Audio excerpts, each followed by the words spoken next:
How can I let my soul guide me? I actually made up this question. The real question was, someone sent me this picture that you see, and the real question was, how can I accomplish what the statement in this picture says? So, I don't think we're going to get many new things in this one, because one of the first things we have to do to let our soul guide us is tell everyone we know to fuck off. Everybody. And forget everything we have learned up to this point. Learned meaning you're not going to forget how you tie your shoelaces, but facts. People will tell you this is right. Yes, for them. It might not be right for you. So when we hold tight onto our beliefs, it is difficult for us to let the soul guide us. Mainly because our beliefs are not really ours. We got them from other people. And this is why we are holding on tight to them. If they were really ours, we would never argue or justify our beliefs. There would be no need to. We would be comfortable with them. One of the reasons we hold on tight also is because we are looking for identity all our lives. So if we like something we hear, or if we think by agreeing with this person we will have this person's approval, we pick up their beliefs and we identify with them. One, because we need their approval. Two, because we are looking for an identity anyway. And some of us become fanatic about our beliefs. This is only to say to the person that we picked this up from, look, I love you.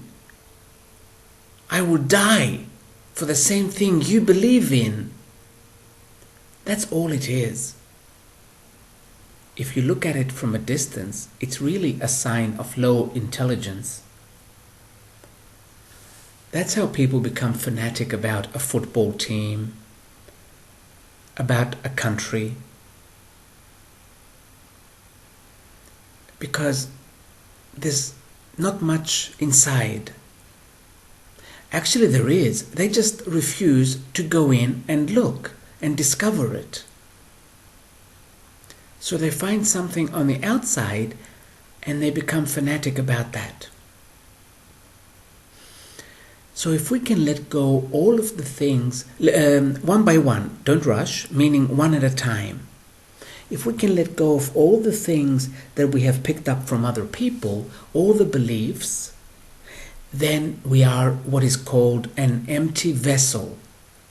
And then more soul comes in and we start expressing more soul, or we let our soul guide us. Now, because we live in a world of duality, I keep saying our soul, but the truth is we are our soul. So we will let the real us guide us. Now, how to let go of the beliefs? I can only tell you how I did it. It worked for me. However, I did pick it up from someone else, or I read it somewhere. I don't remember where. Always ask yourself, why do I believe this? Is this my belief? Or did I hear it? Did I hear someone else saying it? And I picked it up because I wanted that person's approval. Or because I wanted something to believe in. Why do I think this is right? Is this my belief? Or did I pick it up from someone else? One little example that I bring up many times. Why do I think drugs are bad? Is this my belief? Do I have any experience of this? Have I ever done drugs? So, why do I think they are bad? Why do I think family is good? Is this my belief? Do I have a family? Have I experienced what it's like to be in a family? We're talking about husband and children or wife and children. Or is it because every Colgate commercial shows me that it's good? Or is it because I'm afraid to be alone, so I accept the fact that family is good? This is how you ask questions, and little by little you discover more of you by finding out whether what you believe is actually yours or whether you picked it up from somewhere else. And it helps to start with our beliefs of wrong and right, because in reality there is no wrong or right. Things simply are. So if you can start with that, you can become an empty vessel much faster, and then it will be easier to let your soul guide you. Let's see what other ways. When we want something, mention it to the universe that I would like this, and then leave it. And your soul will bring it to you. Maybe not the next day if by getting this it blocks an experience that you were going to get by not having this. The soul would be interested in the experience first and your comfort second.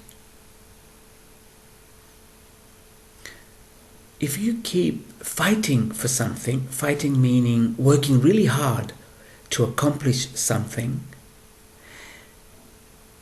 generally you're not letting your soul guide you.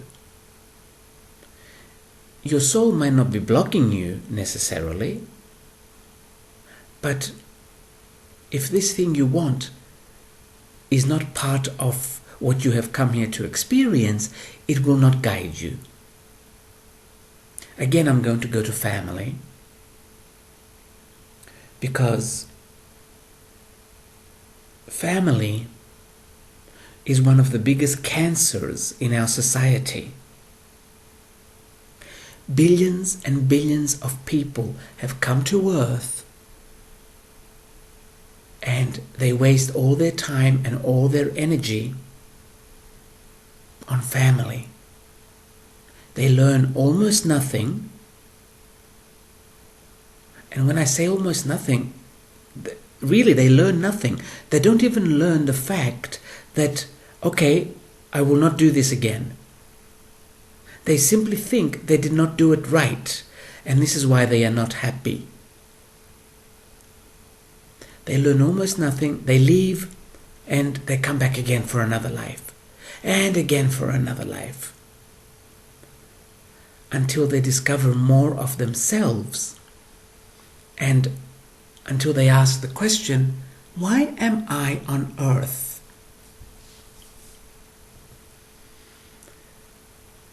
Where was I going with this? Family? Yes, you might say, I want a family. I want a husband, and I want children, and I want the 2 cars, and I want the dog, and I want the white picket fence, and I want the big trees in the backyard. And you will also say, what is wrong with that? That's what I want. Yes, then, after you ask for this, ask yourself, Where did I get this idea from? Because there is no way in hell that you were born with this idea. No way at all. So your soul might not block you, but it's not exactly going to bring you all these things if this is not what you have come to experience. Because only a very small percentage of souls have come here and they have written in their book, I'm going to go there and raise children. A very small percentage. So this is what I mean by let your soul guide you. If you really want a husband and children and it's not happening easily, and you have to spend all your money, all your time and all your energy trying to attract a husband or trying to keep a husband, baby, this is not for you. Let go. Let go and go into what is for you. And don't be silly by saying, okay, what is for me then? Because if you talk like that, what is for you is to activate a couple more brain cells, because that's just the talk of an 8-year-old. You simply ask your soul, okay, I'm ready to let you guide me. And then let it happen and watch the miracles happen. Watch you feeling enthusiastic every minute of the day, simply because you have let go of other people's beliefs.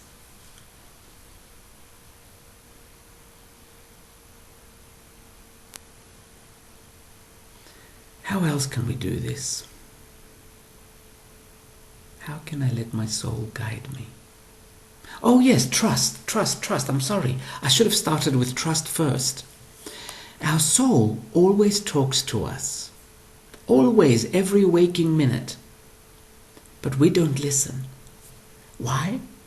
Because we don't trust it's our soul. And again, we waste so much of our life simply because we don't trust that it is our soul talking to us, that it is our intuition. We say, well, I don't know. Well, I need proof. Well, move something so I can see that it's you. I have nothing nice to say about this, so I'll avoid this one. Trust.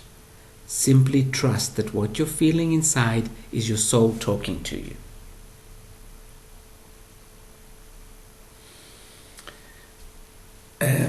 I'll mention something here. All these little videos that I'm putting up have to do with trust. If you do not trust, you cannot accomplish any of this. None at all. What helped me find more of myself and what helped me let my soul guide me was the fact that I have a very logical brain.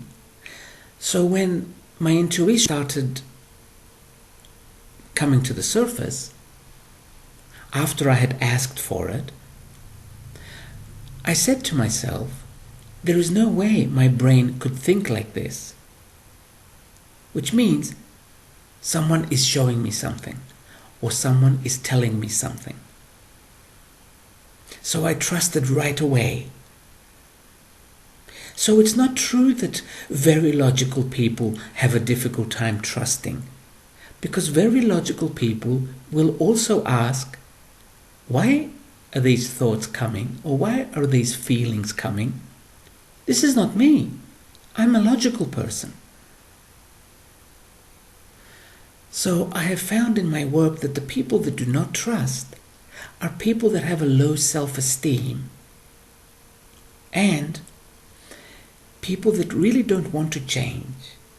Because what happens as you let more soul come into your body, you take on more responsibility for yourself, because souls are not victims. And a lot of people wish to remain victims. Again, we have said this many times, in the hope that they will get love. Because when they were babies and they were crying or when they were sick, they remember that Mummy would come and take care of them. And this is the hope they are still living with.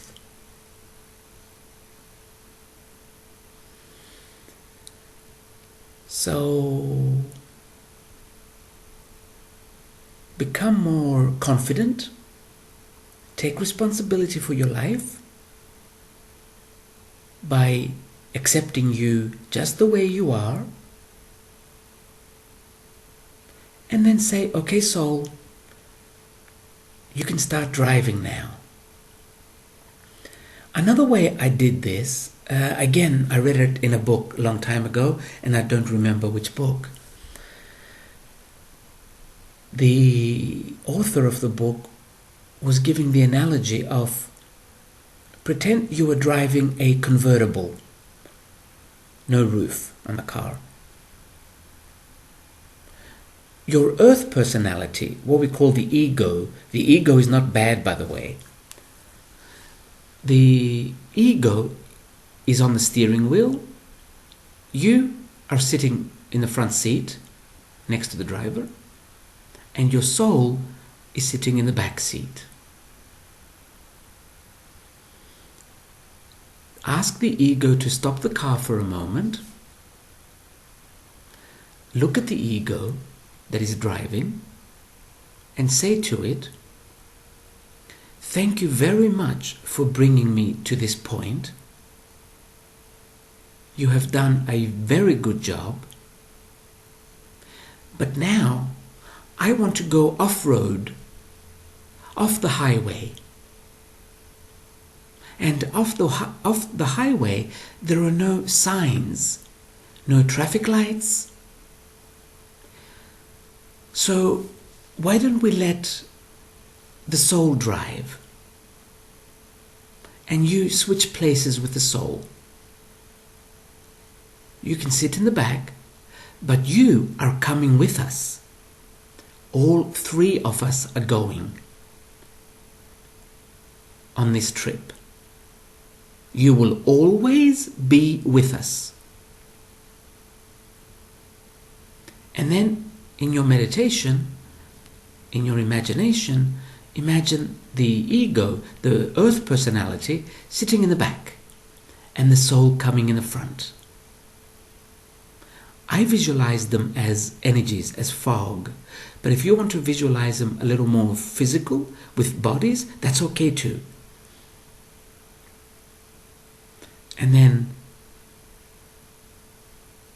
the soul started driving, and I just imagined the soul going off the highway, off the road.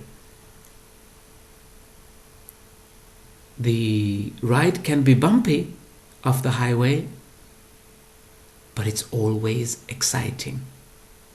It is what they call off the beaten path. Your soul will take you on a path that is only yours. And that's one way I did it.